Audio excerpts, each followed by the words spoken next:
मेरे अजीज़ान मिल्लत इस्लामिया अस्सलाम वालेकुम। मेरे भाई ज़रा गौर करो, हिंदुस्तान का मुसलसल मौजूदा हालात आपकी नज़रों के सामने हैं।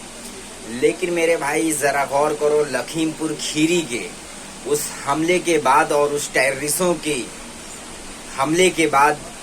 कोई भी चर्चा नहीं होता, कोई भी मौजूदा हुकूमत से ये सवाल नहीं करता। और जिस तरीके से विपक्ष पर उंगलियां उठ रही है, विपक्ष पर नजरें उठ रही है, विपक्ष से सवाल पूछने का ये गोदी मीडिया जो प्रोपेगेंडा कर रही है,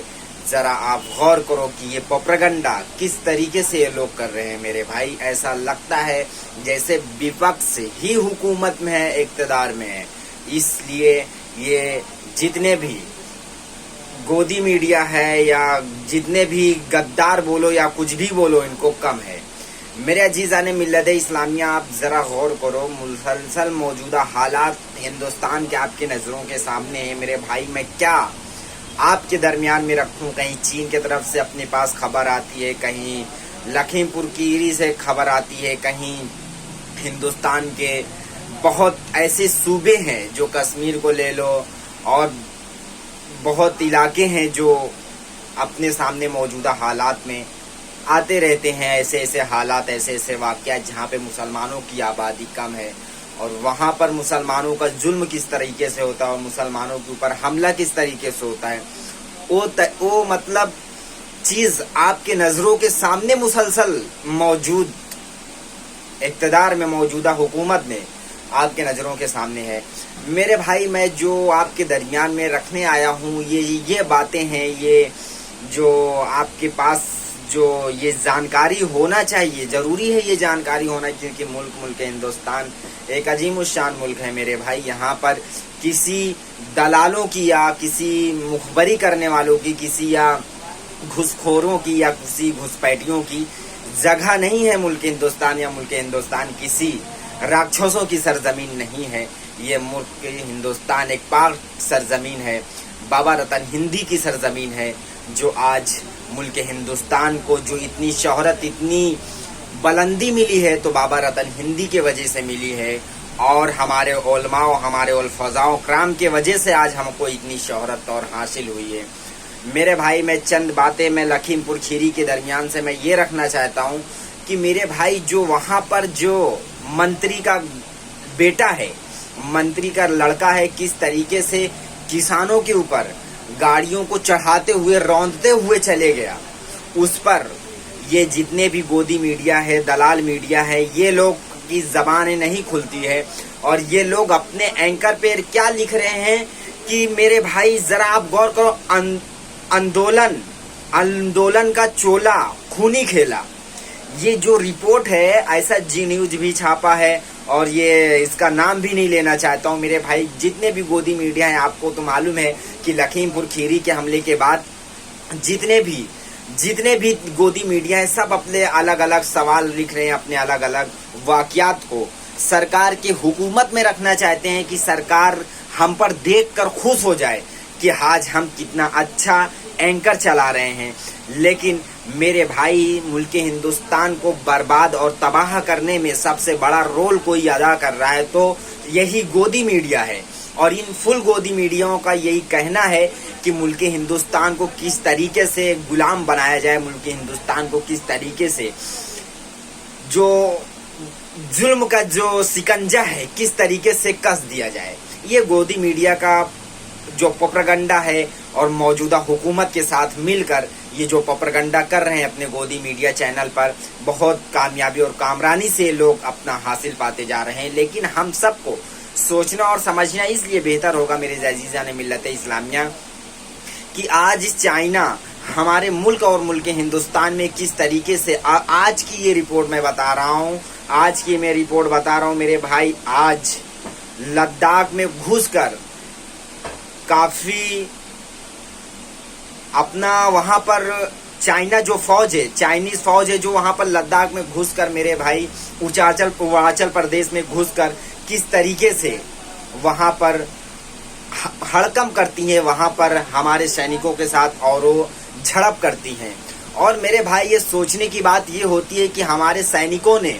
पकड़ लेते हैं वहाँ के चाइना के मतलब फौजियों को, पकड़ने के बाद न तो उनको गोली मारी जाती है, न तो उनको कत्ल किया जाता है, न तो उनको शिकंजे में लिया जाता है, बल्कि नहीं मालूम ये हुकूमत का क्या प्रोपेगेंडा चल रहा है कि मुसलसल वो ऑटोमेटिक उससे ऐसे बातें करते हैं कि उनको छोड़ दिया जाता है, और हमारे जो आर्मी फौज है उनको छोड़ दिया जाता है। मेरे भाई जो हमारी आर्मी फौज है जो पकड़ी थी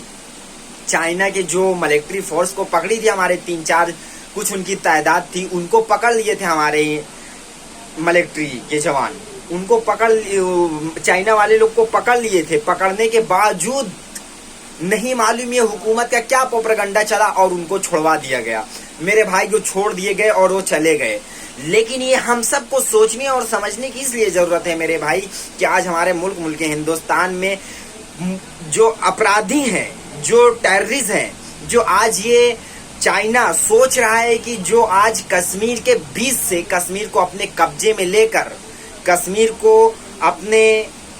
उसमें टुकड़ा कर और हम बीच से रास्ता बनाना चाहता है पाकिस्तान में और अफगानिस्तान में निकलने के लिए चाइना। लेकिन उस चाइना जो अपने प्रोपेगेंडा ये कर रहा है कि हम अपना कश्मीर के बीच से जो रास्ता निकालना चाहता है और अपना रास्ता, क्योंकि मेरे भाई जो अपना कश्मीर है वो एक हिंदुस्तान का एक सर है, उसके वजह से हिंदुस्तान की एक खूबसूरती है, उसकी वजह से हिंदुस्तान की एक पहचान है हिंदुस्तान का, और हिंदुस्तान का जो एक नक्शा है, खूबसूरती है, दुनिया में ऐसा नक्शा ऐसा खूबसूरती कहीं नहीं है जो अल्लाह उसके रसूल ने हमको दिए और हमारे हिंदुस्तानियों को दी है। लेकिन कुछ हमारे हिंदुस्तान में ऐसे राक्षस हैं, गैर जो विदेश जो गैर मुल्की हैं, उनसे मिलकर किस तरीके से हमारे मुल्क को तबाह और बर्बाद कर रहे हैं और हमारे मुल्क में उसको कब्जा करने का मौका दे रहे हैं और चांस दे रहे हैं। इसका जो वो है मेरे भाई, जो इसका जिम्मेदार है, उसका जिम्मेदार कौन है कि जो आज जो चाइना अपने मंसूबे में, अपने कामयाबी में जो तरकीब पाते जा रहा है और अपने मंसूबे में कामयाबी पाते जा रहा है, इसका जिम्मेदार कौन है? क्या ये हुकूमत है, क्या ये गोदी मीडिया है, या क्या देश का जनता है? हम तमाम सबको सोचना और समझना होगा मेरे अजीज़ान मिल्लत इस्लामिया कि आज हमारे हालात ऐसे हो गए हैं कि बेहद हमारे तक हमारी आवाज़ों को नहीं पहुंचाई जाती है, और लखीमपुर खीरी होता है या हाथरस का मामला होता है या कहीं हिंदुस्तान में गैंगरेप का मामला होता है, तो ये गोदी मीडिया लिखती है कि कहीं गैंगरेप हुआ ही नहीं, गैंगरेप कहीं हुआ ही नहीं। और जो मुल्क हिंदुस्तान है में कोई भी अपराधी नहीं है, ये गोदी मीडिया लिखती है। ये सुधीर चौधरी नाम का एक शख्स है, दोगला, मैं नाम लेकर बोलना चाहता हूं मेरे भाई, कोई डर नहीं, कोई वो नहीं, हमारा मुल्क है, हमारे मुल्क में हमको बोलने का इख्तियार है, हमको बोलने का हक है कि आज हमारे मुल्क में किस तरीके से दोगलापन रचा जा रहा है, और यही दोगलापन क्या हिंदुस्तान को, क्या मुल्क हिंदुस्तान को गुमराह करेगा? क्या यही मुल्क हिंदुस्तान को गुलामी की तरफ मोड़ रहा है? क्या गुलामी की सरहदों पर खड़ा कर चुका है? क्या यही मुल्क कल क्या था और आज क्या है? हम प्यारे हिंदुस्तानियों को सोचना और समझना बेहद जरूरी होगा कि चाइना अपने मकसदों में कामयाब और कामरानी पाते जा रहा है, और जो ये खाकी चड्डी वाले लोग हैं और जो ये हुकूमत है 56 इंच का जो दिखाती है, अपने आप को 56 इंच बोलती है, लेकिन इसके 56 सूत के बराबर इसके पास ना तो जगह है, ना तो इसकी छाती है, कुछ भी नहीं है। सिर्फ और सिर्फ भारत के हिंदुस्तानियों के ऊपर, भारत के मुल्क के ऊपर, भारत के प्यारे नागरिकों के ऊपर ये सिर्फ ये दिखाना चाहती है कि हम 56 इंच के, हम 52 इंच के, कुछ नहीं है मेरे भाई। सिर्फ और सिर्फ ये प्रोपेगेंडा है, तुमको गुमराह करने का ये एक जरिया है, क्योंकि तुमको गुमराह करके ये लोग सोच रहे हैं कि हम अपने कामयाबी और कामरानी में, और जो हमारा मंसूबा है उसमें हम कामयाबी और कामरानी से और हासिल कर लेंगे मेरे। लेकिन अजीज़ान मिल्लत इस्लामियों को सोचना और समझना बेहद ज़रूरी होगा, मेरे हिंदुस्तान को, हिंदुस्तानियों को सोचना जरूरी होगा कि आज लद्दाख किस तरीके से, कश्मीर में, लद्दाख में, उत्तरांचल प्रदेश में किस तरीके से चाइना हमला कर रहा है, और हमला कर रहा है मेरे भाई, और अपने कब्जा भी कर रहा है, और अपने जो वहाँ का अरुणाचल प्रदेश है वहाँ पर मेरे भाई, वहाँ पर अपना उत्तराखंड में अपना वो भी बना चुका है, अपना बस्ती भी बना चुका है, अपने उसके कई नागरिकों रहते भी हैं वहाँ पे, उसकी मिलिट्री फोर्स वहाँ पे रहती है। क्या जो 56 इंच वाला या 56 सूत वाला जो फोटो मंत्री है, क्या इस पर सवाल करेगा, क्या इस पर बोलेगा? क्या इतना बेबस नजर आ रहा है? क्या वो बोल सकता है कि नहीं बोल सकता है? ये भारत का नागरिक उससे सवाल कर रहा है। मेरे भाई जो दूसरी बात है, जो ये दहशतगर्दी हद क्रॉस कर गई, दहशतगर्दी हद पार कर गई, क्या इस पर गोदी मीडिया एक भी सवाल नहीं पूछता है? गोदी मीडिया ये बोलता है मेरे भाई कि आंदोलन का चोला खूनी खेला, मतलब जो आंदोलन करने वाले हैं वो आंदोलन का मतलब किसानों का चोला पहनकर आंदोलन कर रहे हैं, किसानों का चोला पहनकर आंदोलन कर रहे हैं। और जो उसमें यहाँ पर खूनी खेला हुआ, जो मतलब जो डायरेक्ट जो किसानों के ऊपर थोपा जा रहा है, किसानों के ऊपर डाला जा रहा है कि किसानों का चोला खूनी खेला, ये किसानों को बोला जा रहा है। और कुछ मीडिया, गोदी मीडिया ऐसी है कि उनसे सवाल भी बोला जा रहा है कि ये गोदी मीडिया ये बोल रहा है कि विपक्ष से इससे सवाल पूछा जाएगा। और कुछ लोगों को मौजूद बोले तो कुछ लोगों को इसमें सबसे बड़ा रोल अहम करने का वो भी कर साबित करने की कोशिश में लगे हैं, जैसे राकेश टिकैत हैं और विपक्ष के कुछ नेता हैं, अखिलेश हैं और प्रियंका है। इनके ऊपर समझ लो, आप तो जानते ही हो, नाम लेना नहीं चाहता हूँ मेरे भाई। इन्हीं लोग के वजह से तो आज मुल्क हिंदुस्तान इस मकाम पर पहुंचा, इन्हीं लोग के वजह से तो आज मुल्क हिंदुस्तान बर्बादी और तबाही के कगार पे खड़ा हो गया। इनका नाम लेना बेहतर नहीं है, नालत होना चाहिए इन लोगों पर, आज जो मुल्क हिंदुस्तान को इतनी बर्बादी और तबाही के मजारे पे ले जाकर खड़े कर दिए। मेरे अजीज़ान मिल्लत इस्लामी, यही जो चंद बातें थी मैं आपके दरमियान में रखना चाहता था कि किस तरीके से गोदी मीडिया प्रोपेगेंडा कर रही है और प्रोपेगेंडा करने में कामयाबी और कामरानी पाते जा रही है। और हम तमाम शहरी इस्लाम से, हम तमाम मुसलमानों से, हमारे प्यारे देशवासियों से ये मैं अपील करना चाहता हूँ, क्या हिंदुस्तान फिर से गुलामी के जंजीरों में क्या जकड़ा जा रहा है या क्या गुलामी की जंजीरों में कसा जा रहा है? आखिर में मेरे भाई यही बातें होंगी, आखिर में यही बातें होगी। यही गोदी मीडिया अपने आप को बहुत ताकतवर समझती है, ये जो मौजूदा हुकूमत है अपने आप को बहुत सुपर पावर हुकूमत समझती है। यही हुकूमत एक दिन ऐसा काम करेगी कि अमेरिका को ऑर्डर देगी, अमेरिका को बोलेगी कि तुम आओ हमारी सरहदों पर खड़े हो जाओ, तुम आकर हमारी सरहदों पर खड़े होकर तुम हमारे देश की हिफाजत करो, रक्षा करो। और वही जो टेररिज्म देश है हमारे मुल्क में जिस तरीके से हमारे मुल्क में आकर खड़ी होगी हमारे सरहदों पर, तो हमारे जो कश्मीर के, हमारे जो अरुणाचल प्रदेश के और तमाम बॉर्डरों के जो हमारे वहाँ के भारत के नागरिक हैं, रहवासी हैं, उनकी महिलाओं के साथ, उनकी बहन बेटियों के साथ किस तरीके से ये जो टेररिज्म देश है अमेरिका, अगर वहां पर आ गई भारत में, तो किस तरीके से हमारी बहन बेटियों का मतलब मेरे भाई रैप होएगा और किस तरीके से हमारे देश में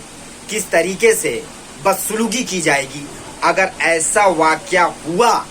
अगर ऐसा मुसलसल ऐसे प्रोपेगेंडे चलते रहेंगे, तो याद रखो मेरे प्यारे हिंदुस्तानियों, ऐसा वाकया होगा भारत में कि एक दिन अमेरिका भारत की सरहदों पर खड़ा होगा और भारत के सरहदों पर खड़े होकर किस तरीके से भारत का ही अविनाश करेगा, भारत का ही सत्यानाश करेगा। आप देख चुके हैं अफगानिस्तान की उस मुल्क को, अफगानिस्तान की उस सरहदों को, किस तरीके से ये टेररिज्म देश जो अमेरिका है, किस तरीके से अफगानिस्तान को बर्बादी और तबाही के कगार पे खड़ा कर दी। और वहाँ के जो लुटेरे हैं, वहाँ के जो चोर हैं, वहाँ के जो दलाले हैं, किस तरीके से उरूज पे पा गए और वहाँ से भाग निकले। अरे भाई, वैसा मैं अल्लाह से दुआ करता हूं कि वैसा वाकया हमारे मुल्क हिंदुस्तान में नहीं होना चाहिए। लेकिन आवाज उठाना मुसलसल इसलिए जरूरी और बेहतर है कि आज हम खामोश रहेंगे तो वाकया ऐसा भी होगा कि जो टेररिस्ट मुल्क है अमेरिका आके हमारे सरहदों पर खड़ा होगा और हमारे सरहदों पर खड़े होकर और हमारा ही देश का सत्यानाश करेगा। हम सबको सोचना और समझना बेहद जरूरी है। मेरे अजीज़ान मिल्लत इस्लामी, यही जो चंद बातें थी मैं आपके दरमियान में रखना चाहता था। अस्सलाम वालेकुम।